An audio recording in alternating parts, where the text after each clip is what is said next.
एक चाहत होती है अपनों के साथ जीवन जीने की, वरना पता तो सबको है कि मरना अकेले ही है।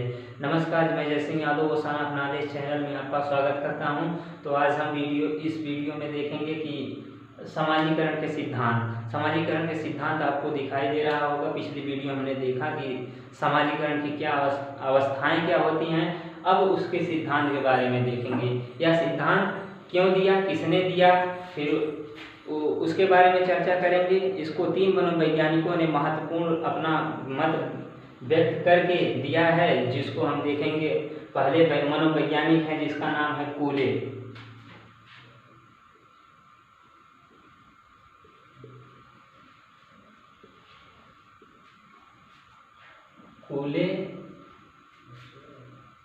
ये जो कूले वैज्ञानिक हैं, जो मनोवैज्ञानिक, इन्होंने इसी अपने सिद्धांत को, समाजीकरण के सिद्धांत को एक दूसरा नाम दिया है। उसका नाम है स्वादर्पण का सिद्धांत। तो स्वादर्पण के सिद्धांत भी पेपर वगैरह वगैरह अक्सर पूछता रहता है कि स्वादर्पण का सिद्धांत, और ये नहीं कहता है कि कूले का स्वादर्पण का सिद्धांत दीजिए। तो इससे यह होता है कि कूले का ही वह स्वादर्पण का सिद्धांत होता है।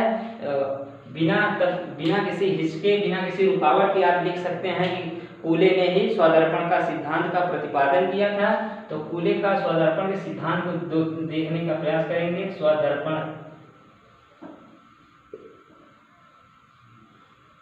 कूले का स्वादर्पण सिद्धांत।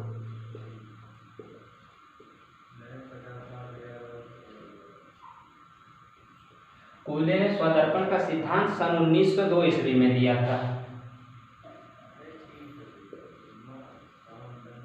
1902 ईस्वी में इन्होंने अपने सिद्धांत में यह बताया कि जो बालक जो होता है, जो बच्चा होता है, उसका जो प्राथमिक जो साधन होते हैं, जैसे प्राथमिक साधन में आपने देखा था कि परिवार होता है, उसके माता पिता होते हैं, बच्चे के बड़े भाई, जो परिवार के अन्य सदस्य लोग होते हैं, पास पड़ोस होते हैं, ये सब आपने देखा था प्राथमिक साधन में। तो ये सब बालक के जो समाजीकरण का जो निर्धारण करते हैं, यह एक नींव होती है।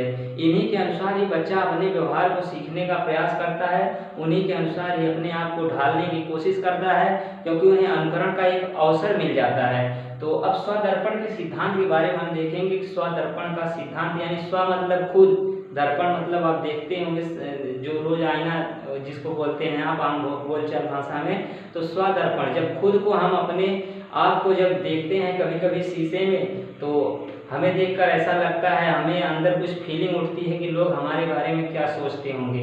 यदि हमारी धारणा पॉजिटिव बन जाती है कि हमारे बारे में लोग अच्छा सोचते होंगे, तो इससे क्या होता है, हम कुछ अच्छे और व्यवहार सीखते हैं। यदि हम अपने आप को जिस दिन आंक लेते हैं कि हम बहुत गलत हैं, शीशे के सामने खड़े होकर, दर्पण के सामने जब हम खड़े होकर अपने आप को देखेंगे कि हम एक अपने आप को पहचानेंगे कि हम एक बड़े मतलब गिरे हुए इंसान, जब जिस दिन हम आप ये नहीं जरूरी है कि सभी व्यक्ति अच्छे होते हैं, सभी व्यक्ति एक जैसे होते हैं, बल्कि जब देखते हैं अपने आप को कि हम जो दिन भर जो हमने कार्य किया है, जो दिनचर्या जो हमारा कार्य है, यदि वह सही, उससे हम संतुष्ट रहते हैं, तो हमारी जो समाजीकरण की जो प्रक्रिया है, उससे हमें अच्छे अच्छे गुण सीखने का और अवसर मिल जाता है।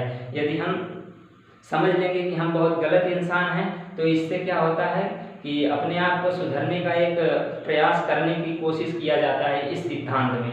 यदि हमें पता है कि हम बहुत अच्छे इंसान हैं, तो इससे क्या होता है, हमें कुछ और अच्छे ज्ञान का अर्जन करना पड़ता है। तो इस सिद्धांत में इन्होंने स्वदर्पण को यानी कि खुद को अपने शीशे में झांक करके अपनी सभी अच्छाइयों बुराइयों को देख लेना, देख करके उसी के अनुसार, उसी के अनुरूप हम व्यवहार करते हैं। तो यह रहा कूले का स्वदर्पण का सिद्धांत। तो अब दूसरे मनोवैज्ञानिक हैं, जो प्रख्यात मनोवैज्ञानिक, जिनका नाम है मीड के बारे में देखेंगे।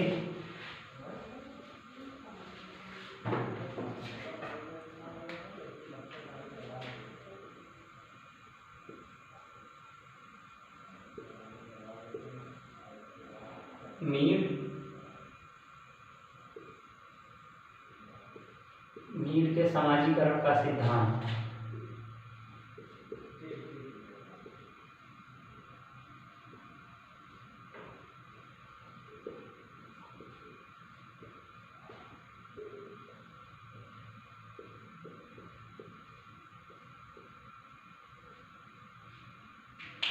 मीड का समाजीकरण का सिद्धांत जो इन्होंने जो कूले का स्वादार्पण का सिद्धांत था 1902 में उन्होंने परिभाषित करके क्या कहा था कि स्वादार्पण का सिद्धांत। और जो मीड है, मीड ने उन्होंने लगातार 32 वर्ष इन्होंने संघर्ष किया, इसी समाजीकरण को सिद्धांत को समझाने का प्रयास किया, एक इसका लेखा जोखा बनाने का प्रयास किया।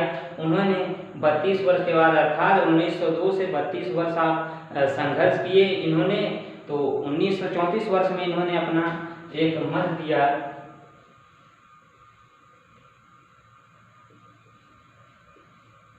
उन्नीस ईस्वी में जिसे आत्मचेतना के आधार पर आई एंड मी के नाम से यह प्रसिद्ध हुआ। इसके नाम से यह जाना जाने लगा, इसके नाम से यह विख्यात हुआ।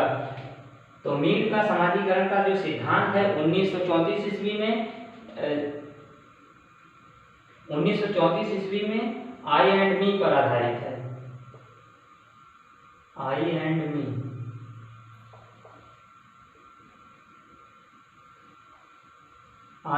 मी से रिलेटेड है, या देखा जाता है इसमें कि जो बालक जब पैदा होता है, जो कोई भी समूह हो, प्राथमिक साधन हो या कोई अन्य विद्यालय हो, शिक्षार्थी हो, विद्यार्थी हो, इनका जब प्रभाव पड़ता है तो यहीं के अनुसार ही बालक का विकास होता है, यहीं के अनुसार ही समाजीकरण होता है। ऐसे इसमें देखा जाता है कि आई एंड मी, हिंदी इसकी होती है मैं और मुझे।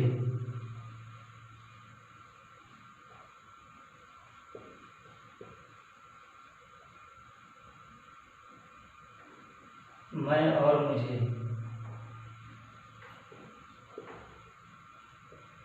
मैं और मुझे ये क्या है?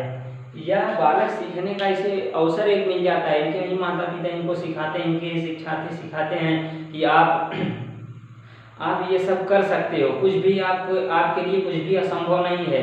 इससे क्या होता है कि जैसे आपके ही माता पिता यानी बालक के ही माता पिता कहते हैं कि हमारा बेटा आगे चलकर बड़ा होकर के एक डॉक्टर बनेगा, कोई ऑफिसर का सपना दिखाने लगता है अपने बच्चों को, लेकिन कोई नहीं कहता है कि हमारा बच्चा ही चोर बनेगा आगे चल के। सब कुछ एक अच्छी धारणा उसके अंदर भरने का प्रयास करते हैं, जिससे उसके अंदर की जो मैं का जो विकास होने लगता है धीरे धीरे, तो वह बालक धीरे धीरे मैं पर आधारित हो जाता है। जैसे मैं फोर्स में जा सकता हूँ, मैं इंडियन आर्मी बन सकता हूँ, मैं ये कर सकता हूँ, मैं एक अच्छा डॉक्टर बन के दिखा सकता हूँ, मैं वैज्ञानिक बन के दिखा सकता हूँ, मैं क्रिकेटर, यानी हर जगह में जिसकी जो चॉइस होती है उसमें मैं की भावना विकसित हो जाती है। मीड ने कुछ इस तरीके से बताया है और इसमें देखा है इन्होंने कि मैं का शब्द यूज बच्चे अधिक करने का प्रयास करने लगते हैं। कुछ अवस्थाएं जब आती हैं वैसी, तो वह मैं और मुझे पर ही आधारित होता है। और ध्यान रहे, मैं एक सीमित मात्रा में होना चाहिए। मैं से ही अहंकार का जन्म होता है, अहंकार सदा नाश करता है, और मैं को ज़्यादा डेवलपमेंट यानी ज़्यादा विकास नहीं बनाना चाहिए, एक सीमित मात्रा में जहाँ तक संभव हो सके। तो मैं का कहना यहीं तक था कि बालक के अंदर मैं का विकास होने लगता है, मैं से ही अहंकार उत्पन्न होने लगता है। यहीं से वह अच्छे गुण भी सीखता है, अच्छे कार्यों को सीखता है और बुरे कार्यों को भी सीखता है। तो इससे क्या होता है, तो इनका समाजीकरण का एक सिद्धांत का प्रतिपादन हुआ था 1934 ईस्वी में। इन्होंने ऐसे कहा था, इसको परिभाषित करके बताया था। अब तीसरे मनोवैज्ञानिक हैं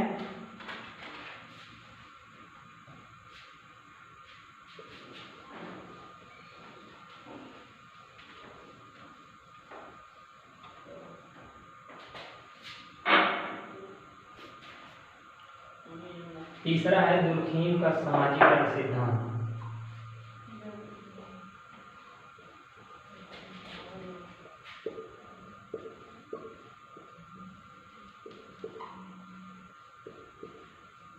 समाजीकरण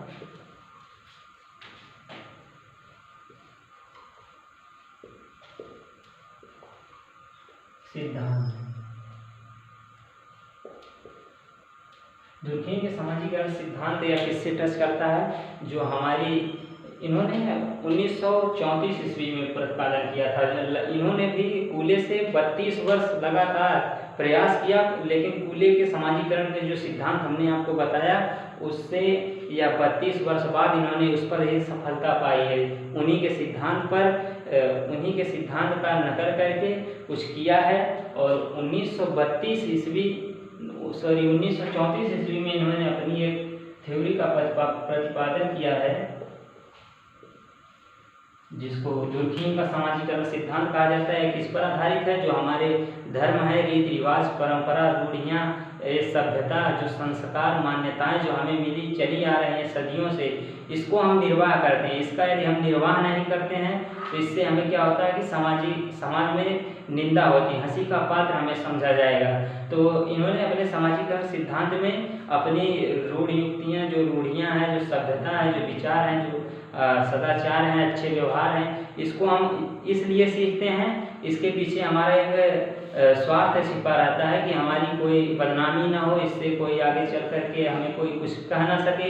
इससे ये होता है कि हमारा मर्यादा, हमारी जो मान सम्मान है, मान प्रतिष्ठा पर बनी रहे, ये बराबर बनी रहे, इसको ध्यान में रखकर ही हम समाजीकरण का भी व्यवहार सीखते हैं।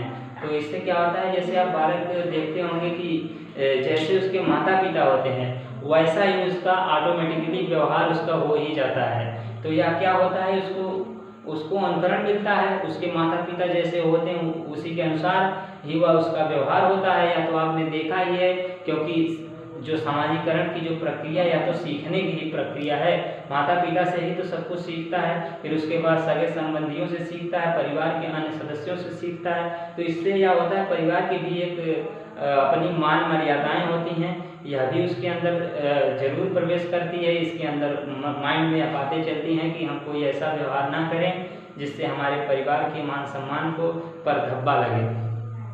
तो इसी से टच करते हुए था, तो कूले का सामाजिकरण सिद्धांत 1934 ईस्वी में इन्होंने परिभाषित करके यह बताया।